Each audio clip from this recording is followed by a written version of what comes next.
CA Exam Series. E-Learning.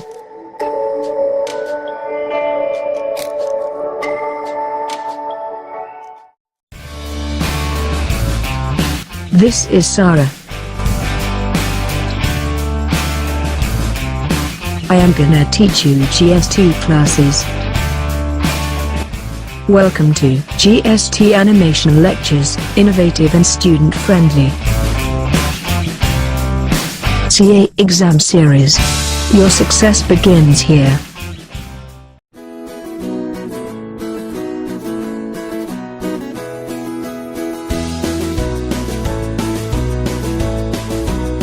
Valuation is common for all three acts, CGST, SGST and IGST, and common for both goods and services. Taxable value is transaction value, that is price paid or payable for the supply provided the supplier and the recipient are not related to each other and price is the sole consideration. 1. Supplies to unrelated persons where price is the sole consideration. Transaction value. When a transaction of supply of goods, services is made between two persons who are not related to each other and price is the sole consideration for the supply. The ingredients of taxable value based on transaction value are enumerated and discussed below. 1. Price actually paid or payable for the supply, transaction value. 2. Any taxes, fees, charges levied under any law other than CGST Act, SGST Act, Utah GST Act and GST Compensation to the States Act. For example, Mandy tax, road tax, stamp duty. 3. Expenses incurred by the recipient on behalf of the supplier. 4. Incidental expenses like commission and packing incurred by the supplier are also to be added, if not forming part of price, to the price to arrive at the transaction value. 5. Subsidies, excluding the services provided by a government, directly linked to the price. 6. Interest or late fee or penalty for delayed payment of any consideration for any supply. A. Price actually paid or payable for the supply. This is the price for the specific supply that is being valued. It includes the amount already paid at the time the supply is being valued for tax, as well as the amount payable and not yet paid at that time. The word payable refers to price that is agreed to be paid for the goods, services. B. Taxes other than GST, if charged separately by the supplier, Section 15(2)(a). GST and GST cess are not part of taxable value, but other taxes, cesses, fees etc. will form part of the value of taxable supply, if separately billed. For instance, if a supplier of goods pays Mandy tax in relation to the goods being supplied and bills the same separately, such tax will form part of the value of taxable supply. In the same situation, if the supplier pays the Mandy tax but does not charge the same separately, even then such tax will form part of the value of taxable supply as the supplier would have factored such tax while computing the cost of the goods. C. Payments made to third parties by the recipient on behalf of the supplier in relation to the supply, Section 15(2)(b). A supplier may need to incur various expenses in order to make a particular supply of goods, services. In the normal course, he would pay these amounts and they would form part of the value that he charges from the customer, recipient of supply. However, even if the customer makes direct payment of some of such liabilities, of the supplier, to the third parties, and the supplier does not include this amount in his bill, it would still form part of the value of the taxable supply. D. Incidental expenses, Section 15(2)(c). Incidental expenses, such as commission and packing charged by the supplier or anything else done by the supplier in relation to the supply at the time of or before the delivery of goods or supply of services must be added to value. Commission. This may be paid to an agent and recovered from the buyer of the goods, services. This is part of the value of the supply. Packing. if charged by the supplier to the recipient, is similarly part of the value of the supply.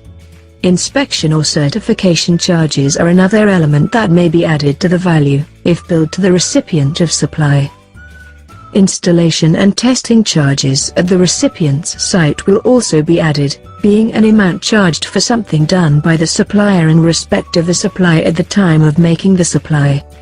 Interest, late fee and penalty for delayed payment. Section 15(2)(d). The value for a taxable supply will include not only the base price but also the charges for delay in payment. A supply priced at Rs 2,000 is made, with a credit period of 1 month for payment.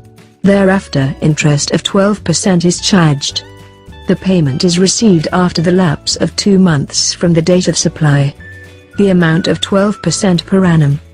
That is 1% per month, on Rs 2,000 for 1 month after the free credit period is Rs 20. Such interest will be added to the value and thus, the value of taxable supply will work out to be Rs 2,020. Subsidies.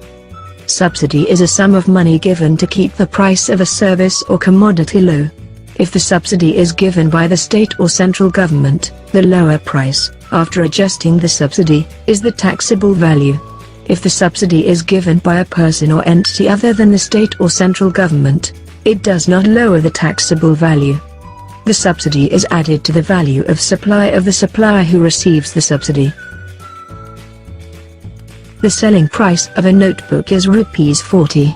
For notebooks sold to students in government schools, a company uses its CSR funds to pay the seller Rs 20, so that the students pay only Rs 20 per notebook. The taxable value of the notebook will be Rs 40, as this is a non-government subsidy. If the same subsidy is paid by the central government or state government, the taxable value of the notebook would be Rs 20. Exclusion of discounts from transaction value. The principle here is that price as established at the time of supply forms the basis of taxable value. Discounts that are allowed are as follows. Discounts that are allowed before or at the time of supply and shown in the invoice. Discounts that are allowed after supply in terms of an agreement that existed at the time of supply and are worked out invoice-wise, and the proportionate input tax credit is reversed by the recipient. Related person. Such persons are officers, directors of one another's business. Such persons are legally recognized partners. Such persons are employer and employee. A third person controls greater than or equal to 25% voting stock, shares. One of them controls the other. A third person controls both of them. Such persons together control both of them. Such persons are members of the same family. One of them is the sole agent, sole distributor, sole concessionaire of the other. Determination of value when the consideration is not wholly in the form of money. 1. Open market value of the supply. 2. In case open market value is not available, total money value of supply, monetary consideration plus money value of non-monetary consideration. 3. In case it is not possible to determine the value as above, then value of supply of the like kind and quality. 4. Further, if it is not possible to determine taxable value through above methods, then cost plus 10% markup method will be adopted to determine the value. 5. Finally, in the absence of all the above options, the value is determined as per residual method. Specific supplies. 1. Supply of services involving sale, purchase of foreign currency. The value of supply will be A. Option A, difference between buying-selling rate and the reference rate published by RBI. Where reference rate is not available, 1% of gross Indian rupee value of the transaction. And where the conversion is not into Indian rupees, then 1% of the lesser of the Indian rupee equivalent of each currency exchanged. B. Option B, minus 1% of gross amount up to Rs 1 lakh. 0.5% after Rs 1 lakh up to Rs 10 lakhs. And 0.1% after Rs 10 lakhs. This option, B, once exercised cannot be withdrawn during the financial year. 2. Supply of services by travel agent of booking of tickets for air travel. The value of supply will be 5% of basic domestic fare or 10% of basic international fare. 3. Supply of services in relation to life insurance. The value of supply will be gross premium reduced by investment allocation. In the case of single premium policy will be 10% of premium, and in all other cases will be 5% of first year's premium and 12.5% for other years' premium. Composition. The composition levy is an alternative method of levy of tax designed for small taxpayers whose turnover is up to Rs 1.5 crore, Rs 75 lakhs in case of few states. The objective of composition scheme is to bring simplicity and to reduce the compliance cost for the small taxpayers. Moreover, it is optional, and the eligible person opting to pay tax under this scheme can pay tax at a prescribed percentage of his turnover every quarter, instead of paying tax at normal rate. Composition scheme is a scheme for payment of GST available to small taxpayers whose aggregate turnover in the preceding financial year did not cross Rs 1.5 crore. In case of specified states, Rs 75 lakhs. Following persons are not allowed to opt for the composition scheme. A. A casual taxable person or a non-resident taxable person. B. Suppliers whose aggregate turnover in the preceding financial year crossed Rs 1.5 crore. C. Supplier who has purchased any goods or services from unregistered supplier unless he has paid GST on such goods or services on reverse charge basis. D. Supplier of services, other than restaurant service. E. Persons supplying goods which are not taxable under GST law. F. Persons making any interstate outward supplies of goods. G. Suppliers making any supply of goods through an electronic commerce operator who is required to collect tax at source under Section 52, and H. A manufacturer of following goods: ice cream and other edible ice, whether or not containing cocoa, pan masala, tobacco and manufactured tobacco substitutes. There is no restriction on procuring goods from interstate suppliers by persons opting for the composition scheme. A person opting for composition levy will have to pay tax on quarterly basis before 18th of the month succeeding the quarter during which the supplies were made. Supplier of services cannot opt for composition, exception being restaurant services.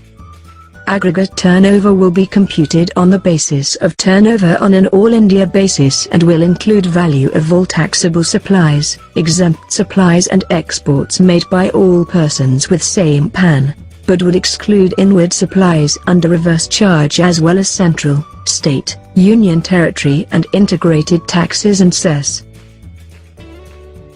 A taxable person opting to pay tax under the composition scheme is out of the credit chain. He cannot take credit on his input supplies. When he switch over from composition scheme to normal scheme, eligible credit on the date of transition would be allowed. As the composition dealer cannot collect tax paid by him on outward supplies from his customers, the registered person making purchases from a taxable person paying tax under the composition scheme cannot avail credit. If a taxable person has paid tax under the composition scheme though he was not eligible for the scheme, then the person would be liable to penalty, and the provisions of Section 73 or 74 shall be applicable for determination of tax and penalty. Supplies to cess from domestic tariff area will be treated as interstate supply. A person paying tax under composition scheme cannot make interstate outward supply of goods. Thus, for making supplies to INCES unit, a person needs to take registration as a regular taxpayer. The supplies to CES will be zero rated and the supplier will be entitled to make supplies without payment of tax, or if he pays tax, he will be entitled to refund of tax so paid. Recent amendment in November GST Council. 1. Uniform rate of tax at 1% under composition scheme for manufacturers and traders. For traders, tax is liable only on supply of taxable goods, while for the purpose of determining the eligibility, turnover of exempted goods would also be considered. No change for composition scheme for restaurant. 2. Supply of services by composition taxpayer up to Rs 5 lakh per annum will be allowed by exempting the same. 3. Annual turnover eligibility for composition scheme is contemplated to be increased to Rs 2 crore from the present limit of Rs 1 crore. Thereafter, eligibility for composition will be increased to Rs 1.5 crore per annum. A taxpayer whose turnover is below Rs 1.5 crore can opt in for composition scheme. In case of northeastern states and Himachal Pradesh, the limit is now Rs 75 lakh. We hope this video helped you in gaining knowledge. See you soon with another video. This is Sarah, signing off.